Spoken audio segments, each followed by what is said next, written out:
Hello guys, welcome back to the video. आज हम इस वीडियो पे कुछ इंपॉर्टेंट न्यूमेरिकल यहाँ पर देखने वाले हैं ज्योमेट्रिकल ऑप्टिक्स के। तो ये आपका पार्ट 1 रहने वाला है। पहला क्वेश्चन आपके पास यहाँ पर है, a lens is made up of focal length 50 centimetre, calculate the longitudinal chromatic aberration if the reflective index for one colour is 1.51 and the other is 1.52। तो ये जो क्वेश्चन आपसे पूछा गया, ये आपका क्रोमेटिक एबरेशन से क्वेश्चन पूछा गया। दो टाइप के आपके यहाँ पर क्रोमेटिक एबरेशन होते हैं, एक आपका लॉन्गिट्यूडनल क्रोमेटिक एबरेशन होता है और दूसरा आपका यहाँ पर लेटरल क्रोमेटिक एबरेशन होता है। ठीक है, तो लॉन्गिट्यूडनल क्रोमेटिक एबरेशन के लिए आपका एक एक्सप्रेशन होता है जब आपका ऑब्जेक्ट एक इन्फिनिटी पे होता है। तो ऑब्जेक्ट जब आपका इन्फिनिटी पे होगा तो उसके लिए जो हमारा लॉन्गिट्यूडनल क्रोमेटिक एबरेशन का एक्सप्रेशन है वो आपका f are minus F we equals to omega f रहता है। ठीक है, तो ये एक्सप्रेशन यहाँ लगाना वैलिड रहेगा क्योंकि आपका यहाँ पर जो फोकल लेंथ दे रखा है आपको 50 सेंटीमीटर दे रखा है और रिफ्रैक्टिव इंडेक्स भी आपको यहाँ पर गिवन है। तो ये आपका यहाँ पर एक्सप्रेशन लगाना सही रहेगा। ठीक है, क्योंकि अगर हम यहाँ पर ऑब्जेक्ट जब आपका किसी फाइनाइट डिस्टेंस पे वो जब यहाँ पर हम फॉर्मूला यूज़ करेंगे तो उसके लिए जो फॉर्मूला रहता है वो आपका v r minus v v equals to v square into omega upon f रहता है। तो क्वेश्चन में हमें यहाँ कोई इमेज डिस्टेंस आपकी दे न रखी है। अगर हम एक्सप्रेशन को ध्यान से देखें तो इसमें आपका इमेज डिस्टेंस वी है और क्वेश्चन पे हमें कोई यहाँ पर इमेज डिस्टेंस दे नहीं रखी है। ठीक है, तो ये फॉर्मूला यहाँ पर नहीं लगाएंगे। तो यहाँ पर अज्यूम कर रहे हैं कि आपका जो ऑब्जेक्ट है वो आपका इन्फिनिटी पे है, क्योंकि ये आपका जो एक्सप्रेशन है ये आपका तब का एक्सप्रेशन है जब आपका ऑब्जेक्ट इन्फिनिटी पे रहेगा। ये जो एक्सप्रेशन आपको दिख रहा है ये वाला एक्सप्रेशन आपका किसी फाइनाइट डिस्टेंस पे जब आपका ऑब्जेक्ट होगा ये तब के लिए है। तो ये फॉर्मूला अभी हमें यहाँ पर यूज़ नहीं करना है, ये फॉर्मूला यहाँ पर यूज़ करने वाले हैं। ठीक है, तो दो टाइप के आपके एब्रेशन होते हैं, एक आपका लॉन्गिट्यूडनल क्रोमेटिक एब्रेशन होता है, दूसरा आपका लेटरल क्रोमेटिक एब्रेशन होता है। एब्रेशन होता है क्या, क्रोमेटिक एब्रेशन जब आपको यहाँ पर इमेज पे डिफेक्ट देखने को मिलता है। इमेज पे डिफेक्ट क्यों हो रहा है, यूजुअली होता है क्या, जब आपकी इमेज कलर्ड बनती है या ब्लड बनती है तब हम कहते हैं कि आपका इमेज पे डिफेक्ट है। अब वो कलर्ड और ब्लड आपकी बन क्यों रही है, जब हम यहाँ पर कोई वाइट ऑब्जेक्ट यूज़ करते हैं, जब हम यहाँ पर कोई वाइट ऑब्जेक्ट यूज़ करेंगे तो लेंस ने जो यहाँ पर आपकी इमेज फॉर्म करी है वो आपके यहाँ पर कलर्ड इमेज को फॉर्म करता है, क्योंकि वाइट ऑब्जेक्ट से जो आपकी यहाँ पर इमेज फॉर्म होती है वो आपकी कलर्ड और ब्लडी बनती है। तो वो जो आपकी कलर्ड और ब्लड इमेज बन रही है उससे हम कहते हैं कि आपका इमेज पे यहाँ पर डिफेक्ट हो रहा है और उस इमेज डिफेक्ट को हम कहते हैं क्रोमेटिक एबरेशन।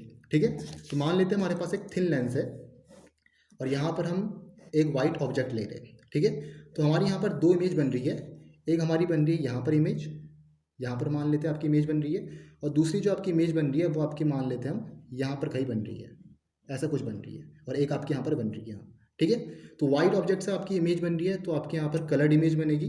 तो दो डिफरेंट टाइप की आपकी कलर्ड इमेज बनती है, उनके आपके रिफ्रैक्टिव इंडेक्स अलग होते हैं, फोकल लेंथ आपके अलग रहते हैं। तो एक हम मान लेते हैं कि आपके यहाँ पर वायलेट लाइट की यहाँ पर आपकी इमेज बन रखी है जिसका फोकल लेंथ आपका यहाँ पर है एफ वी, और एक आपका बन रखा है यहाँ पर रेड लाइट का इमेज और यहाँ पर आपका फोकल लेंथ है एफ आर। ठीक है, तो इन दोनों के बीच में आपका जो डिस्टेंस है इसे हम कहते हैं यहाँ पर लॉन्गिट्यूडनल क्रोमेटिक एबरेशन। ठीक है, जो आपको यहाँ पर वायलेट और रेड लाइट के जो आपकी इमेजेस बनी है इन दोनों के बीच की आपका जो डिस्टेंस है एक्सियल पे, लॉन्गिट्यूडनल कहने का मतलब एक्सियल पे ऑन दी एक्सिस, तो इसमें जो आपको यहाँ पर डिफरेंस देखने को मिल रहा है ये आपका होता है लॉन्गिट्यूडनल क्रोमेटिक एबरेशन। दूसरा क्या होता है लेटरल क्रोमेटिक एबरेशन। वो क्या होता है, वो जब आपका यहाँ पर इमेज के साइज पे यहाँ पर डिफरेंस करता है, जैसे आपका यहाँ पर एक वायलेट की इमेज यहाँ पर बनी है और आपकी रेड की यहाँ पर इमेज बनी है, तो इन दोनों के बीच में जो आपका डिफरेंस होगा उसको हम कहते हैं यहाँ पर लेटरल क्रोमेटिक एबरेशन। ठीक है, मतलब एक वायलेट की इमेज आपकी यहाँ पर बनी है और एक रेड लाइट की जो आपकी इमेज बनी है कुछ ऐसी बनी है, तो इनके बीच में जो आपका डिफरेंस है, डिफरेंस क्या होगा, ये आपका डिफरेंस होगा यहाँ पर, तो इसको हम कहते हैं यहाँ पर लेटरल क्रोमेटिक एबरेशन। और जो इमेज आपका एक्सिस में अगर हम एक्सियल की बात करें उसको हम कहते हैं यहाँ पर लॉन्गिट्यूडनल क्रोमेटिक एबरेशन। इन दोनों के बीच में जो आपका यहाँ पर डिफरेंस रहेगा या जो आपका डिस्टेंस रहेगा उसको हम कहते हैं लॉन्गिट्यूडनल क्रोमेटिक एबरेशन, और यही अभी हमसे यहाँ पर पूछा गया है। तो फॉर्मूला में कौन सा यूज़ करना है, जो अभी अभी ऊपर हमने देखा था f are minus F we equals to omega f का। ठीक है, और f are minus F we जो आपको दिख रहा है यहाँ पर इसी को हम कहते हैं यहाँ पर लॉन्गिट्यूडनल क्रोमेटिक एबरेशन। एक बार फिर से फॉर्मूले को लिख लेते हैं। फॉर्मूला आपके पास है F are minus F we equals to omega F. तो F are minus F we जो आपको दिख रहा है ये आपका लॉन्गिट्यूडनल क्रोमेटिक एबरेशन होता है, लॉन्गिट्यूडनल क्रोमेटिक एबरेशन जो आपकी ये डिस्टेंस यहाँ पर है। ठीक है, ओमेगा हम कैसे निकालते हैं, ओमेगा को हम कहते हैं यहाँ पर डिस्पर्जन पावर, आप इसे डब्ल्यू भी कह सकते हो। ओमेगा आपका डिस्पर्जन पावर होता है, फॉर्मूला क्या है उसका, ओमेगा होता है आपका mu v minus mu r upon mu minus one, ये आपका यहाँ पर फॉर्मूला होता है डिस्पर्जन पावर का। म्यू वी क्या है आपका, वी आपका यहाँ पर वायलेट के लिए, वायलेट लाइट के लिए आपकी जो रिफ्रैक्टिव इंडेक्स है म्यू वी है, और रेड लाइट के लिए जो आपकी रिफ्रैक्टिव इंडेक्स है वो आपका म्यू आर है। म्यू हुआ आपका मीन, म्यू होगा, म्यू कैसे निकालेंगे, mu v plus mu r upon 2 करके, ठीक है। जो हमारा रिफ्रैक्टिव इंडेक्स निकलेगा म्यू, वो हमारा मीन करके निकलेगा mu v plus mu r upon 2, ठीक है। जो वायलेट के लिए आपका रिफ्रैक्टिव इंडेक्स है वो आपको दे रखा है 1.52, और रेड के लिए जो आपका रिफ्रैक्टिव इंडेक्स है, रेड लाइट के लिए जो आपका रिफ्रैक्टिव इंडेक्स है वो आपको दे रखा है 1.51, ठीक है। ये आपका यहाँ पर वायलेट के लिए रिफ्रैक्टिव इंडेक्स है, और ये आपका यहाँ पर रेड लाइट के लिए रिफ्रैक्टिव इंडेक्स है, ठीक है। आपका जो वायलेट के लिए रिफ्रैक्टिव इंडेक्स होता है वो आपका ज़्यादा रहता है इन कंपैरिजन टू रेड के रिफ्रैक्टिव इंडेक्स है, तभी हमने यहाँ पर 1.52 म्यू वी को माना है, और म्यू आर हमारा रहेगा 1.51। तो ये आपको ध्यान देना है, वायलेट के लिए जो आपका रिफ्रैक्टिव इंडेक्स होता है वो आपका ज़्यादा होगा देन म्यू आर, ठीक है। अब हमें यहाँ पर सॉल्व करना है, हमें यहाँ पर सब वैल्यूज पता चल गई है। फोकल लेंथ आपको दे रखा है क्वेश्चन पे 50 सेंटीमीटर, और f are minus F v तो आपका खैर लॉन्गिट्यूडनल क्रोमेटिक एबिलिटेशन होता है। तो मेन काम हमारा यहाँ पर क्या है, ओमेगा को निकालना। तो ओमेगा किसके इक्वल है, म्यू वी। म्यू वी कहने का मतलब 1.52, म्यू आर कहने का मतलब 1.51, जो आपको यहाँ पर क्वेश्चन पे दे रखा है, ठीक है। अपॉन म्यू आपका यहाँ पर रिफ्रैक्टिव इंडेक्स है, कैसे निकलेगा, mean mu v plus mu r upon 2। तो म्यू वी की वैल्यू क्या है 1.52, म्यू आर की वैल्यू क्या है 1.51 अपॉन 2।